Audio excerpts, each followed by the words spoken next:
الحمد للہ وکفی وسلام علی عبادہ الذین اصطفی اما بعد۔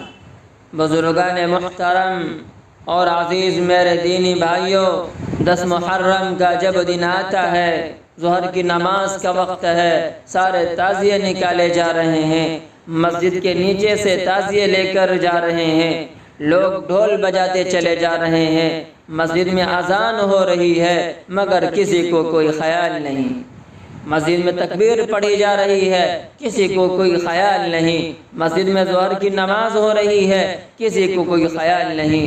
جب یہ کہا جاتا ہے یہ کون لوگ ہیں تو کہتے ہیں یہ حسینی ہے۔ میرے بھائیوں، آؤ میں بتاؤں کہ حضرت حسین رضی اللہ عنہ کون ہیں۔ حضرت حسین رضی اللہ عنہ نے نماز کو نہیں چھوڑا۔ ہم حسین رضی اللہ عنہ کا نام لے کر ہم یہ دعویٰ کرتے ہیں کہ ہم حسین رضی اللہ عنہ کو مانتے ہیں، لیکن ہم نماز چھوڑ کر یہ دعویٰ کر رہے ہیں۔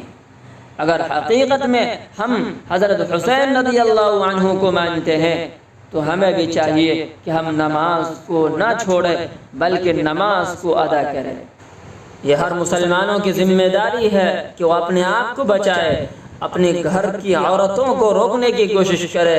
میرے بھائیوں، یہ میلے کا دن نہیں ہے، یہ گھومنے کا دن نہیں ہے، یہ تماشے کا دن نہیں ہے، یہ عاشورے کا دن ہے، روزہ رکھنے کا دن ہے، قرآن پڑھنے کا دن ہے، اللہ کو راضی کرنے کا دن ہے، اور یہ دعا کرنے کا دن ہے کہ اللہ ہمیں حضرت حسین رضی اللہ عنہ جیسا بنا دے۔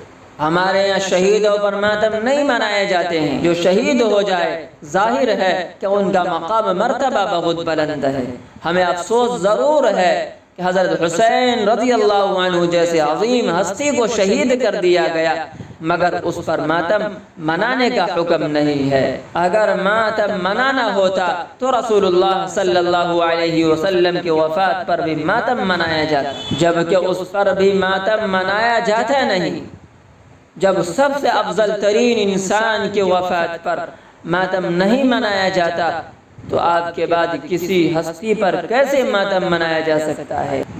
لہذا قیاس، شریعت، مجاز یہ سب کے خلاف ہے۔